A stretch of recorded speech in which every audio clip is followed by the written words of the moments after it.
ترمذی کی حدیث ہے.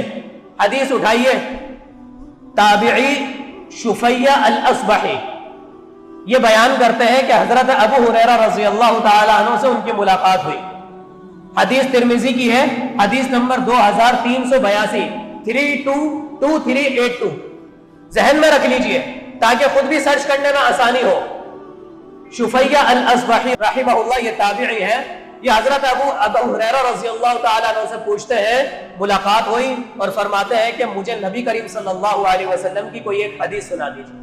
بڑا دل چاہ رہا ہے حدیث سننے کا. عمل کا اور ایمان کا لیول بہت زیادہ اونچا ہوئے گا.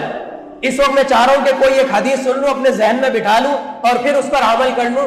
حضرت ابو ہریرہ رضی اللہ تعالی عنہ یہ حدیث سنانے سے پہلے 3 دفعہ بے ہوش ہو جاتے ہیں. یہ تابع خود بیان کر رہے ہیں کہ وہ حدیث سنانے کے لیے تیار ہوتے ہیں, کچھ سوچتے ہیں, آسمان کی طرف دیکھتے ہیں, بے ہوش ہو جاتے ہیں. پھر انہیں اٹھایا جاتا ہے, جگایا جاتا ہے کہ آپ تو حدیث سنانے والے تھے, کیا ہو گیا آپ کو؟ پھر وہ اپنے آپ کو تیار کرتے ہیں, پھر کچھ سوچتے ہیں, پھر آسمان کی طرف دیکھتے ہیں, پھر بے ہوش ہو جاتے ہیں.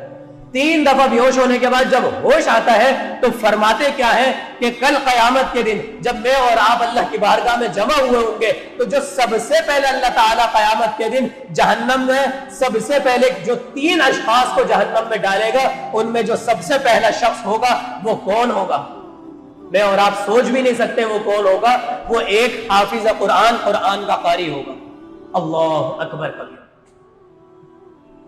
قرآن کو پڑھنے والا ہوگا, بڑے خوبصورت انداز میں تلاوت کر رہا تھا, نمازیں پڑھا رہا تھا, منبر پر کھڑے ہو کے تقریریں کر رہا تھا, اپنے واعظ و نصیحت سے لوگوں کو اجاگر کر رہا تھا, لوگوں کو ہدایت دکھا رہا تھا. لیکن کیوں ہدایت دکھا رہا تھا؟ اس کے پیچھے مقصد کیا تھا؟ اس کے پیچھے مقصد صرف ایک ہی تھا کہ مجھے لوگ بہت بڑا قاری صاحب کہنے لگ جائیں, بہت بڑا مبلغ اور بہت بڑا معلم کہنے لگ جائیں.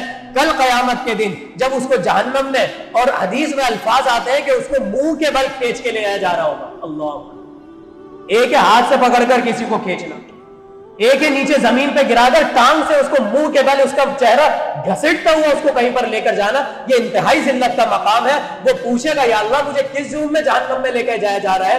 اللہ تعالیٰ فرمائے گا تم نے کل کیا کچھ عمل کیا مجھے ذرا بتاؤ. وہ کہے گا کہ میں نے ساری زندگی قرآن پڑھا. خیرکم من تعلم القرآن وعلمہ, یہ حدیث ہم بچپن سے سنتے ہوئے آ رہے ہیں. تم میں سب سے بہترین شخص وہ ہے جو قرآن پڑھے اور دوسروں کو پڑھائے. اس نے کام تو یہ کیا لیکن نیت کچھ اور تھی. میں نے ساری زندگی لوگوں کو قرآن پڑھایا, قرآن سکھایا, اس کے تلفظ سکھائے, تجوید سکھائی, لوگوں کو نماز پڑھائی, لوگ میری بڑی تعریفیں کرتے تھے. اللہ تعالیٰ فرمائے گا کذبتا,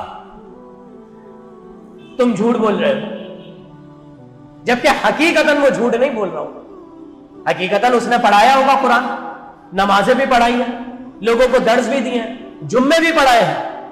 سب سے پہلے یہ حدیث میرے لیے اور پھر آپ کے لیے, پہلے عالموں کے لیے ہے, پہلے امام کے لیے اور پھر مقتدی کے لیے.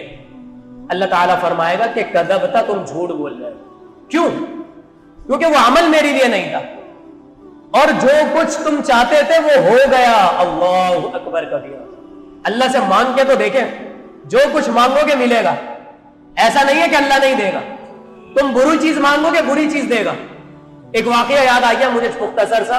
ایک شخص تھا, اس کو مکہ مدینہ جانے کا موقع ملا, اور مکے میں بیٹھ کر مسجد حرام میں اس کی خواہش تھی کہ میری ساری زندگی یہیں پر گزرے. اس نے اللہ کے سامنے ہاتھ اٹھا کر رو رو کر گڑ گڑا کر دعائیں کری, یا اللہ میں یہاں سے نہیں جانا چاہتا, مجھے یہیں پر روک لے. اس کی زبان سے یہ الفاظ نکلے, یا اللہ تو چاہے مجھے جیل میں رکھ لیکن یہیں پر رکھ.